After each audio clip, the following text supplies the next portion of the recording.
mencoret-coret dan mencatat ya, sehingga saya buat seperti ini. Baik, hari ini kita akan belajar tentang estimasi lokal. Jadi apa itu estimasi lokal gitu ya? Di sini coba kita lihat di gambar ini ada peta gitu ya. Petanya di sini kebetulan datanya biasanya kita sebut ini nge-grid gitu ya. Dia spasi antar datanya itu sama. Di sini dia membentuk bangun persegi begitu ya untuk titik-titik pengambilan data ini. Nah, ketika teman-teman nanti akan memetakan data ini begitu ya, ingin melakukan mungkin nanti biasanya teman-teman melakukan interpolasi.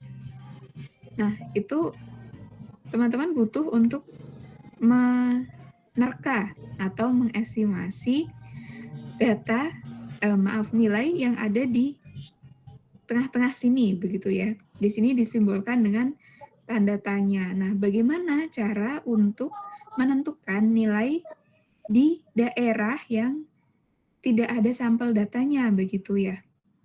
Nah, itu adalah tujuan untuk estimasi lokal, yaitu untuk mengestimasi nilai pada daerah yang tidak diketahui nilai atau tidak tersampel gitu.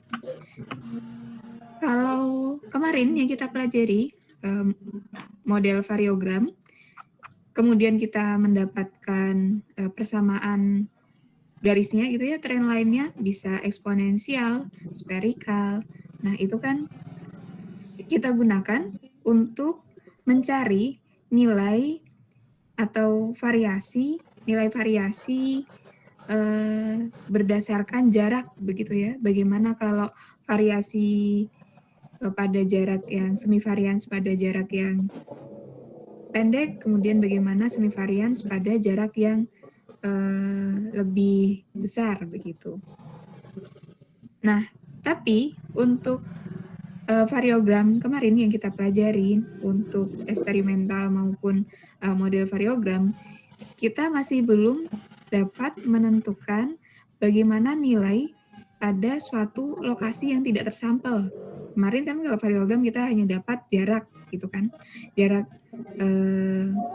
bagaimana variasi pada jarak tertentu gitu kan. Nah, di sini kita coba untuk mempelajari bagaimana cara untuk mengestimasi atau menerka nilai di titik yang tidak tersampel. Nah, ini di sini ada gambar seperti penyihir peramal begitu ya. Jadi di sini kita menerka-nerka, kan kalau peramal itu menerka-nerka masa depan gitu ya. Kemudian kalau penyihir, sebenarnya penyihir mah lebih advance ya, karena dia menggunakan ilmu sihir. Kalau teman-teman nonton Harry Potter, mereka kan belajar untuk menghasilkan sebuah sihir itu ada rumusannya gitu kan, sama seperti kita di sini. Kita untuk menentukan nilai di suatu titik yang tidak tersampel gitu ya, kita estimasi, kita terka-terka menggunakan ilmu, yaitu geostatistika, lebih tepatnya local estimation gitu yang kita pelajari hari ini.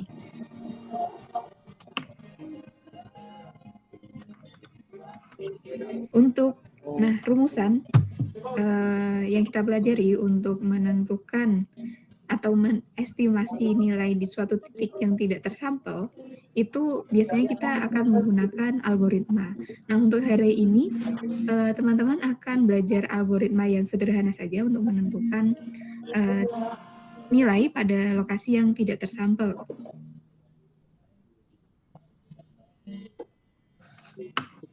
Biasanya logaritma-logaritma ini kalau teman-teman menggunakan software pemetaan, teman-teman akan mendapatkan logaritma berupa logaritma interpolasi ya kalau di software pemetaan.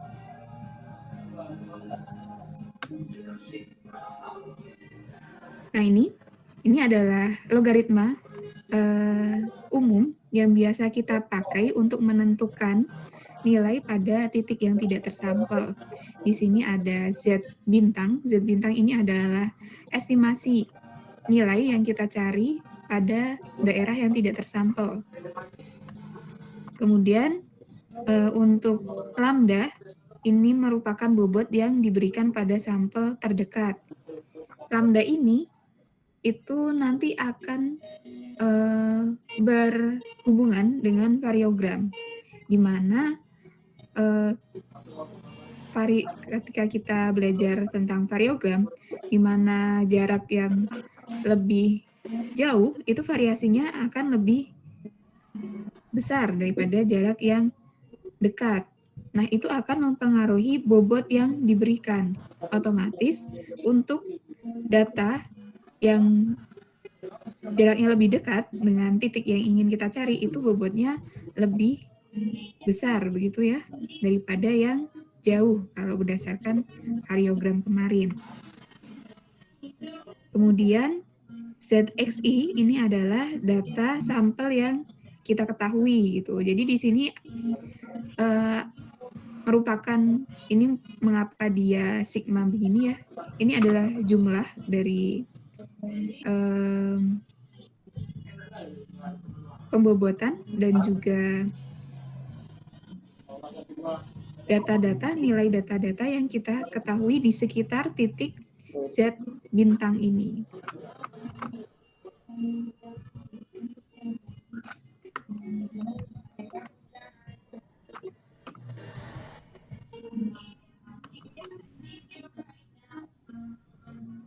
Di sini ada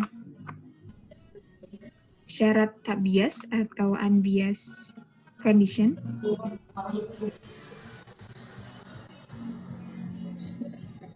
Jadi ini ada aturan agar kondisi kita tidak bias begitu ya ketika melakukan estimasi. Jadi tidak peduli berapa banyak sampel terdekat yang kita gunakan, ada satu aturan mutlak, yaitu total seluruh bobot yang diberikan harus berjumlah 1 atau 100%. Jadi ini kan tadi kita punya sigma gitu ya, sigma lambda. Kalau jumlah titik di sekitar, jumlah titik data dengan sampel di antara data yang kita ingin estimasi ya.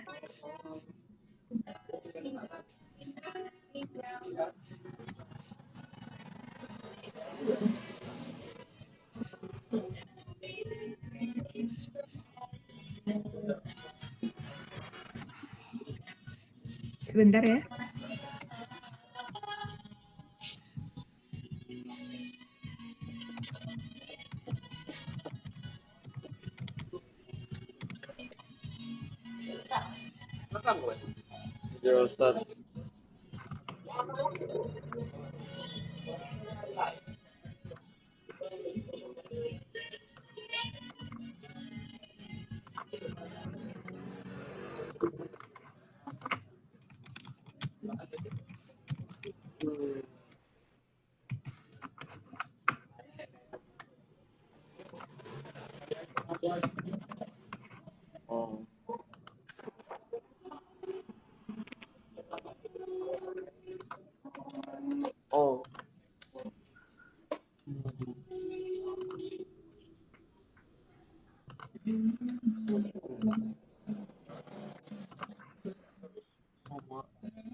Kalau seperti ini masih terlihat, teman-teman? Halo?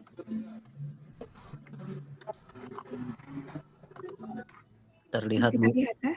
Oke. Jadi ini syaratnya agar tak bias ya.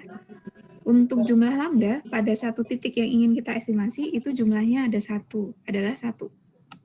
Contohnya.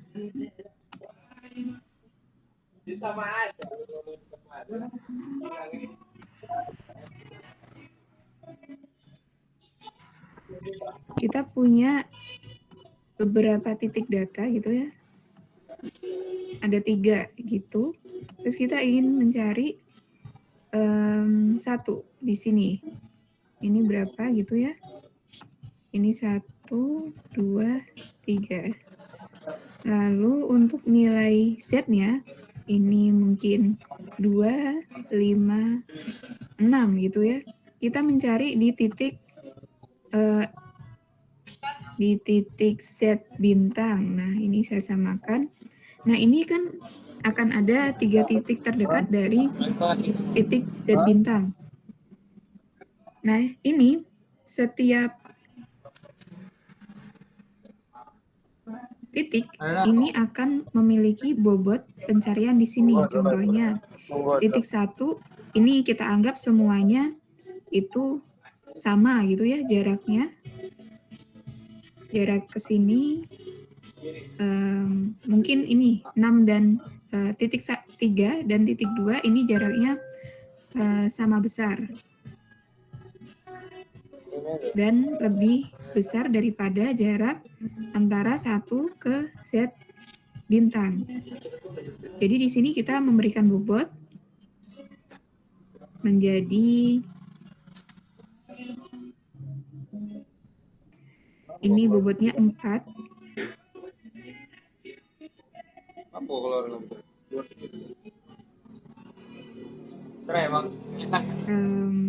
Mungkin ini bobotnya jadi 40%. Lalu ini 40%. Dan ini 20%. Jadi total bobotnya itu adalah 100%. Kalau kita buat desimal, total bobotnya menjadi 0,4 tambah 0,4 tambah 0,2 sama dengan kita dapat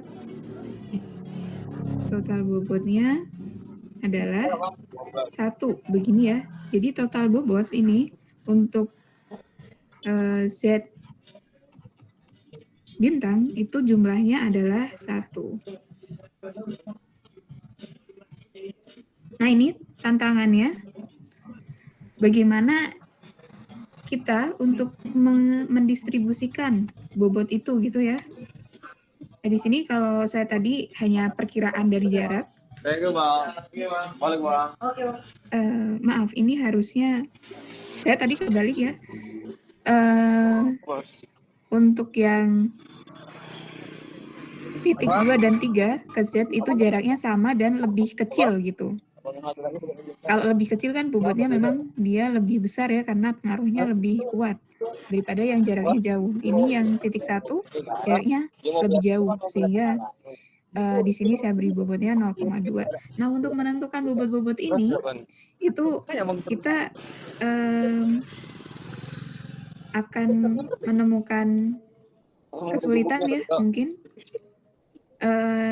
Ini kalau cuman 3 saja gitu data yang di sekitarnya. Bagaimana kalau ini ya, di sini yang di sebelah kanan ini hanya ada 3 data di sekitar Z aksen, bagaimana kalau dia banyak. Kemudian jaraknya ini bervariasi, bagaimana menentukan bobotnya. Nah, itu nanti yang akan kita hitung gitu ya, bobot untuk agar tidak bias.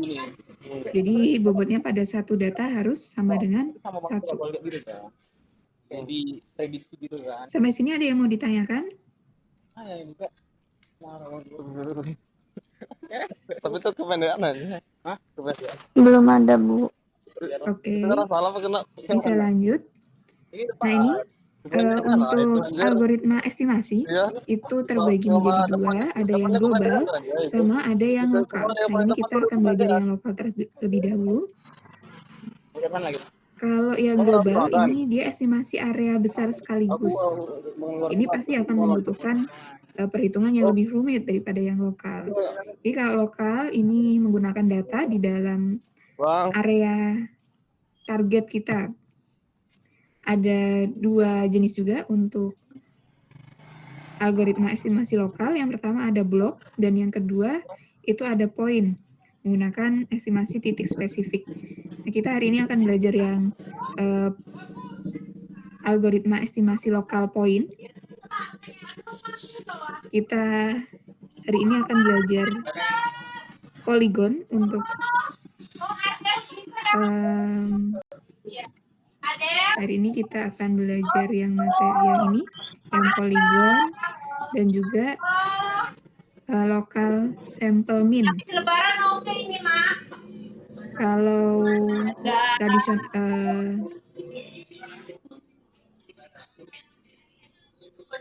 algoritma estimasi lokal point yang tradisional, ini ada poligon yang kita pelajari, kemudian triangulation, mungkin akan kita pelajari di pekan setelah hari raya, pekan ke-7, kemudian local sample kita pelajari hari ini, dan inverse distance.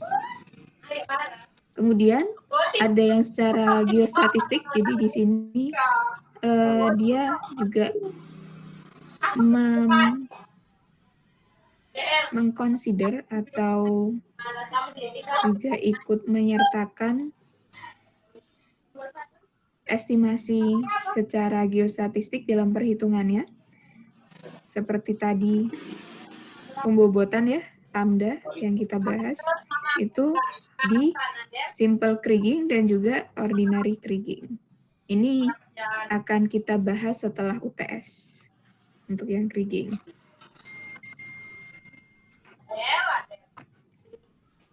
Ini contoh sebuah kasus ya. Jadi kita punya 7 sumur. Nilainya seperti ini dari sumur 1, 2, 3, 4, 5, 6, dan 7. Kemudian kita ingin mencari nilai di titik X di sini. Ini berapa nilainya? Nah, ini kita akan cari menggunakan estimasi lokal. Tapi berarti kalau estimasi lokal ini yang tadi saya bahas, dia belum consider bobot ya. Nah, ini salah satu metodenya, yaitu metode poligon. Biasanya kita sebut sebagai nearest neighbor. Kenapa kita sebut sebagai nearest neighbor? Coba kita telah dulu ya. Harusnya suatu judul itu kan mencerminkan cerita yang ada di dalamnya gitu kan. Kalau di dalam cerita, kalau di sini berarti mencerminkan hasil atau tahapannya begitu ya, atau dua-duanya malah. Di sini mekanismenya titik yang paling dekat itu kita berikan bobot 100% dan mengabaikan sisanya. Artinya, kalau kita berikan bobot 100% pada titik paling dekat, titik yang kita estimasi adalah merupakan nilai pada titik yang paling dekat. Nilainya sama, seperti ini ya. Jadi hasil kalkulasi dari nearest neighbor itu nilainya sama, yaitu 696. Nilai 696 ini sama dengan nilai di sumur 2. Karena yang paling dekat adalah di sini sumur 2. Ini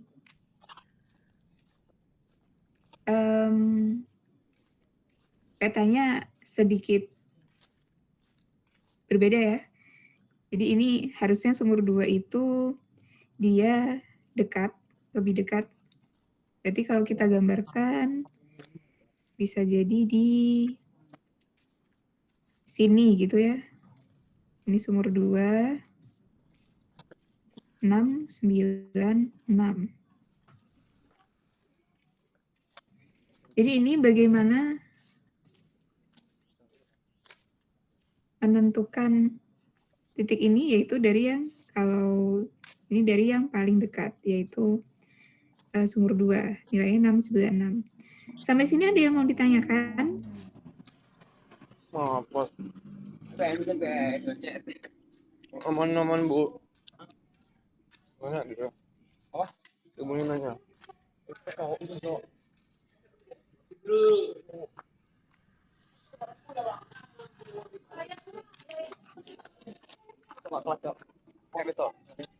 Wow. Wow. Bapak itu caset kok. Soalnya dibuat di buku itu. Itu yang bukan nama terakhir. Waduh. Caset.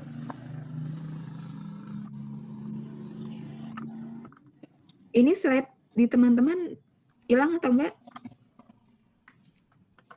Halo? Ada Bu. Masih ada ya? Oke. Apa kayaknya?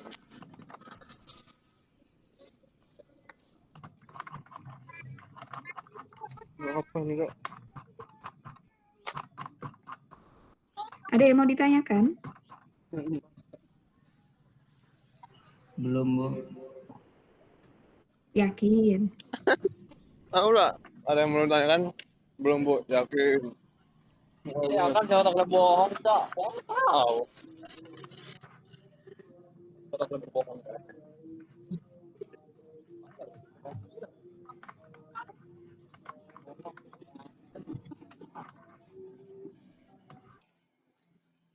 Itu kalau kepanjangan kok bilang, Ben. Tutup dong ini. Tidak kalah aja. Kalau nggak ada yang ditanyain, Pas ke atas. saya mau nanya, teman-teman tahu nggak caranya nentuin garis-garis ini? Mati. Silakan tuh Ben. Garis-garis yang ngebagi-bagi Tinggal tarik garis aja, Bu. ngebagi-bagi Itu apa, Ben? Garis enggak? Itu apa? Poligon. Nice. Gitu.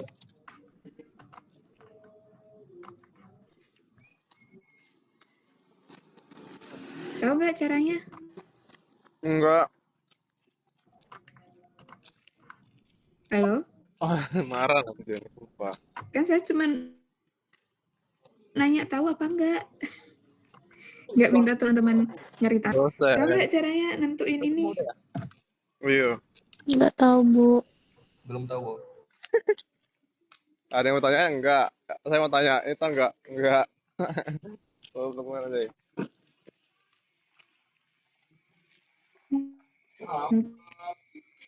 Nentuin garis-garisnya. Bos. Apa itu? Masuk, Bang. Untuk prank saya itu. Nggak saya jelasin kalau gitu. Wah, dia anjay. Halo? Ini suara saya masih terdengar? Masih, Bu, terdengar.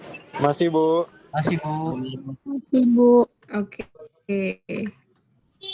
Kalau diem aja saya anggap tahu loh ya. Belum tahu, Bu. Nah, ini ya. Kan tadi saya nanya, udah tahu apa belum? Ya kalau belum tahu, tanya aja, nggak apa-apa. Kan kalau kayak gini, kalau saya akan bingung gitu kan. Ketemu seperti ini kenapa ada apa? Ada garis-garis yang ngebagi-bagi gitu kan. Terus kenapa X ini tidak terdekat tapi jadi yang tidak yang sebelumnya tidak terdekat dengan X tapi jadi itu apa namanya? Jadi yang nah karena ini gambarnya salah. Jadi ini memang saya buat gambar yang lebih bagus gitu ya. Nah ini untuk gambar aslinya seperti yang di kanan. Di sini kita lihat gambar yang di kanan sudah terlihat ya teman-teman? Mana yang jago sensitivitasnya, Jo? Atau belum? Sudah, Ibu. Ini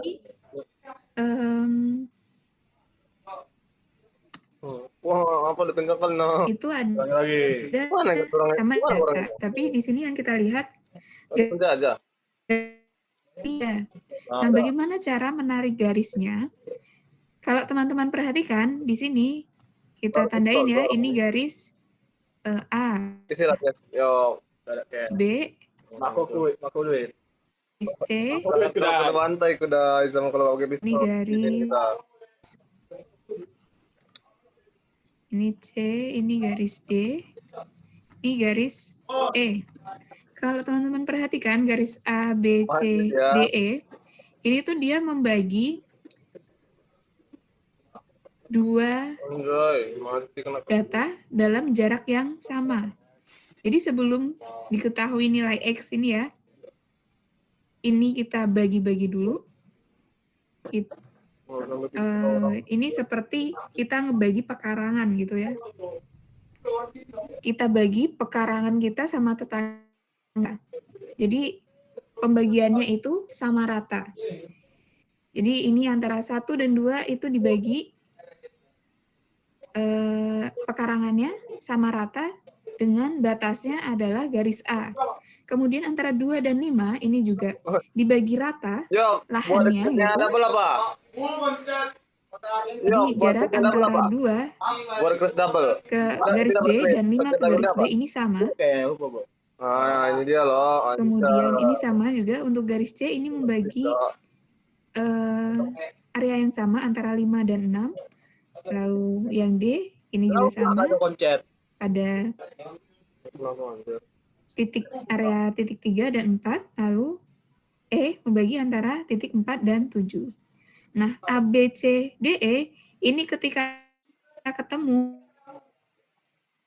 nanti akan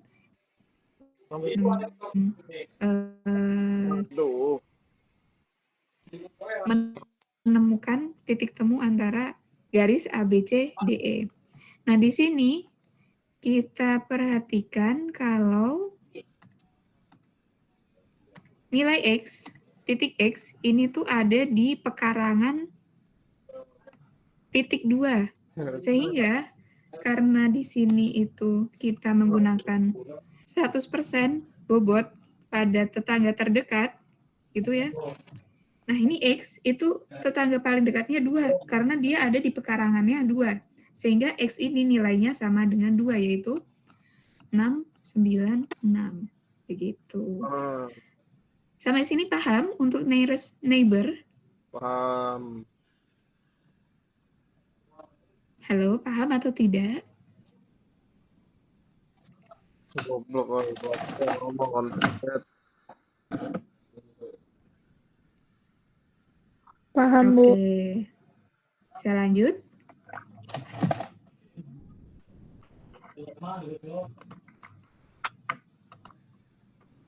Kemudian ini ada metode local sample mean. Di sini kita ketahui ada kata mean. Ini kan berarti rata-rata. Berarti ini kita menganggap di sekitar titik yang kita cari, kalau ini titik yang kita cari X, itu porsinya sama. Jadi kita rata-ratakan saja. Ini kita mencari di titik X, di sini ada 7 sumur gitu ya. Ini abaikan saja untuk garisnya. Jadi yang di sekitar nilai titik X itu ada 7 sumur. Sehingga kita mencari atau mengestimasi nilai di titik X itu dengan cara meratakan seluruh nilai yang ada di sekitarnya. Berarti di sini kalau rata-ratanya adalah jumlah dari semua sumur ya. Apa cari? Apanya? Mau cari apa? Jumlah dari semua sumur dibagi dengan ini berarti X jumlah dari Mana? Pergi lagi. Mau mana kau? Mau mana kau? Apa? ini kita cari X Pergi lagi Cok, jumlah dari XI per N gitu ya. Dan ini adalah jumlah datanya. Berarti di sini kita jumlahkan apa ditaruhnya pasti itu? Coba. dari sumur 1 sampai 7 itu di sini. Mana? Dekat jalan. Pasti gede. dibagi dengan Makanan lo. Boleh dimakan itu? Boleh. Jumlahnya yaitu 7. Ini Punya jalan. sebetulnya sekitar 4 ribuan gitu ya. Dia titip. Bagaimana? 4.000 berapa gitu. Saya tulis 4.000-an. Nah, ini akan dapat nilai yaitu 603,7 di sini. Ini adalah hasil rata-rata. Ini.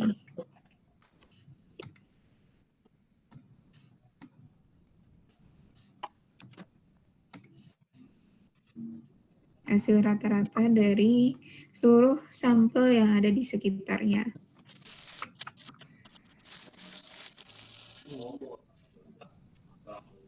Nah, ini yang local sample mean dan juga nearest neighbor, itu kan kalau kita lihat di peta nih, contohnya kita arsir gitu ya, kita warnain, ini kebetulan udah merah gitu, kemudian yang sebelah sini, jadi yang sebelah sini itu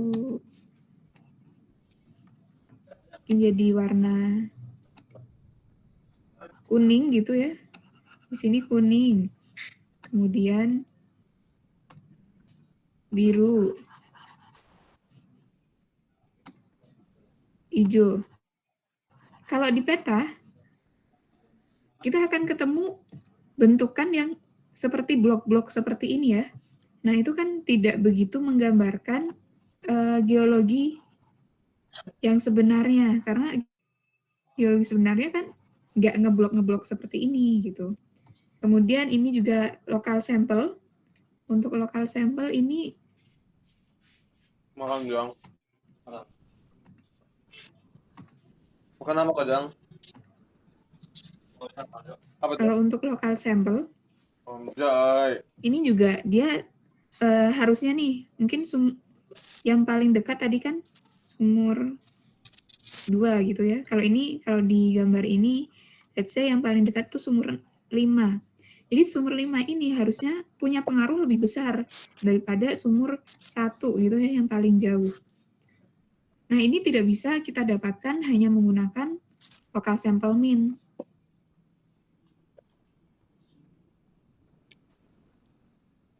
Tapi ini ya tadi polygon dan juga local sample mean itu dia cenderung lebih mudah kita lakukan. Nah, ini kelebihannya. Polygon dan local sample mean itu mudah untuk dilakukan kalau kita pengen kalkulasi cepat untuk 2D itu yang polygon. Sementara local sample mean itu cepat dan dapat digunakan untuk 2D maupun 3D.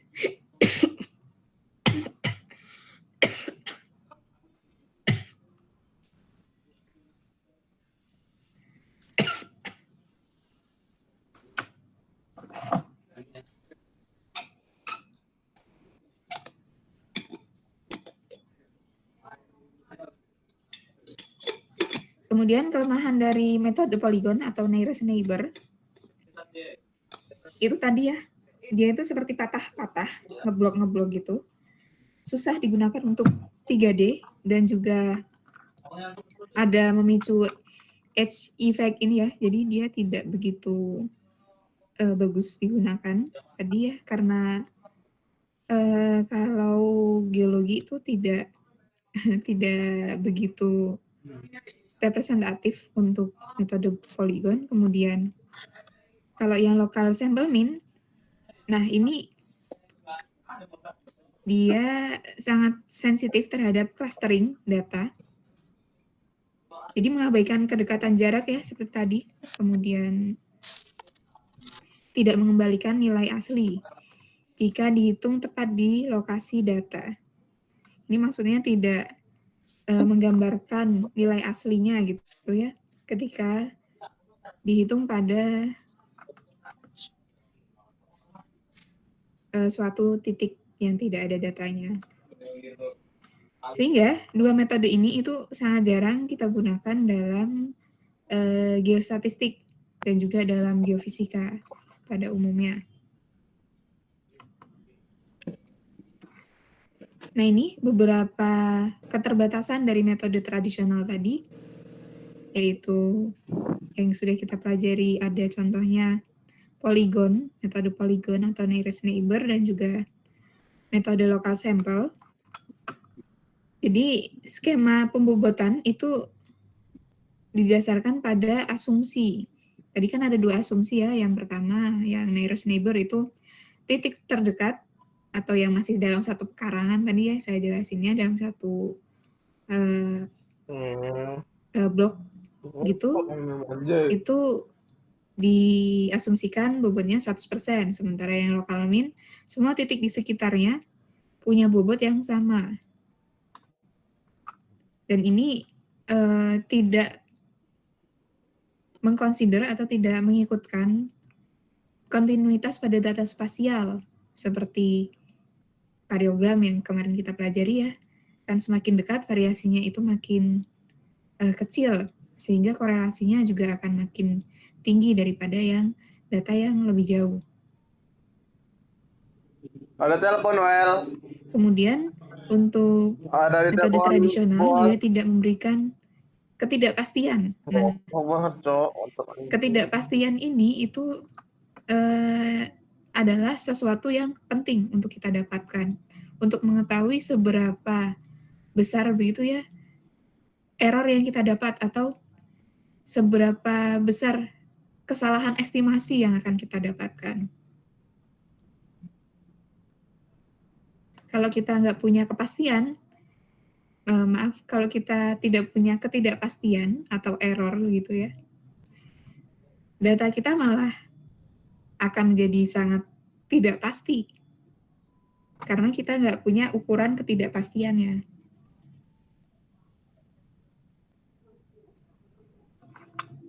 Kemudian tadi juga ya, ada bias cluster, jadi sangat rentan, dan bias terhadap data yang mengkelompok pada satu area.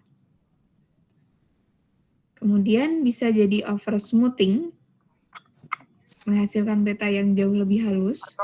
Biasanya ini terjadi pada local sample mean, sehingga menghilangkan variasi ekstrim dan fungsi acak alami lapangan.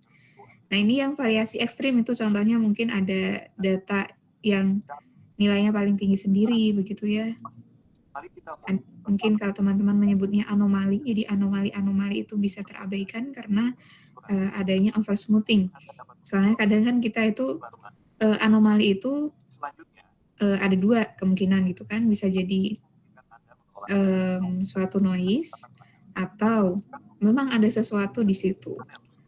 Nah, kalau dia tidak ada anomali gitu kan, berarti tidak ada apa-apa.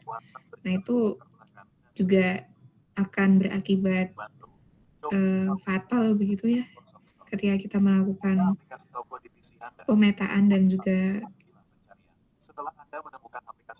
estimasi nilai pada suatu titik atau biasa kita nanti sebut sebagai interpolasi.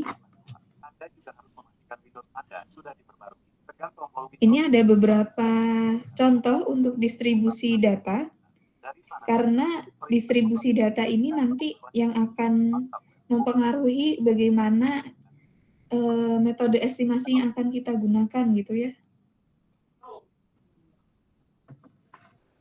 Ini contohnya yang regular.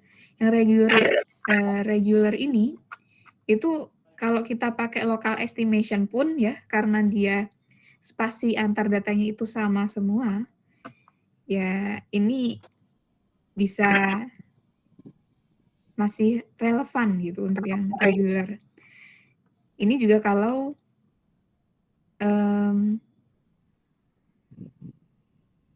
nilainya hampir sama gitu ya. Terus uniform ini juga mungkin masih bisa relevan kalau kita pakai local sample mean. Kalau regular ini tadi juga mungkin masih bisa pakai nearest neighbor gitu ya. Lalu kalau random ini udah mulai susah, kita pakai yang tradisional. Karena ini jaraknya sudah mulai bervariasi ya, ada yang makin dekat. Ini bedanya random sama uniform. Kalau uniform ini jaraknya itu kalau kita lihat masih tidak begitu bervariasi ya, dibanding dengan yang random. Kemudian kalau yang cluster, nah ini terdapat data yang mengkelompok di suatu lokasi tertentu. Nah, ini yang akan menjadi masalah ketika kita pakai algoritma tradisional. Jadi, ketika kita melakukan estimasi,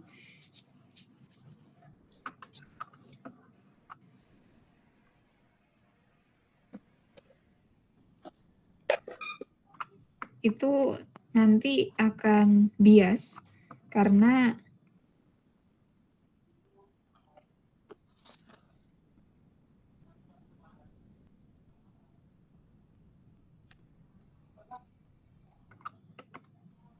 pasti yang berkelompok ini akan memberikan bobot yang besar gitu ya. Kayak tadi seperti kita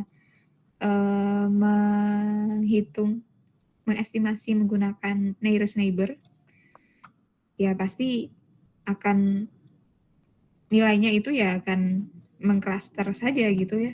Akan cuman ada ya di sekitar klaster-klaster ini begitu. Jadi tidak menyumbangkan informasi spasial yang baru. Kemudian ini ada yang anisotropik untuk distribusi data spasial.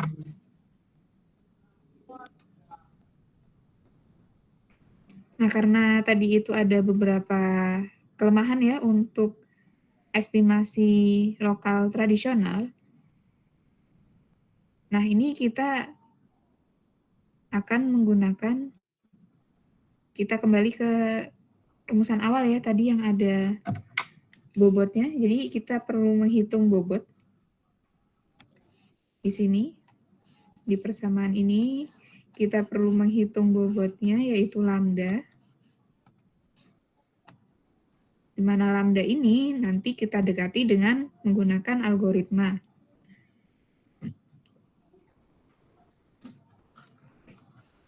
Dan lambda ini itu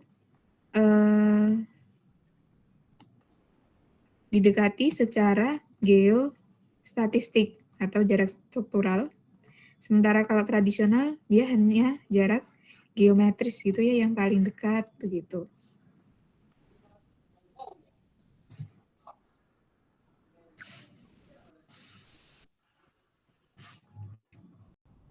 Kemudian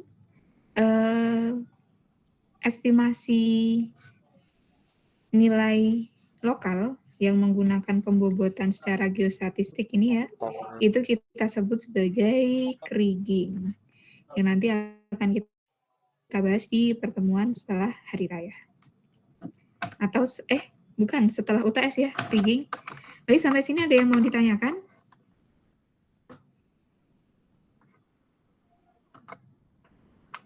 Waduh.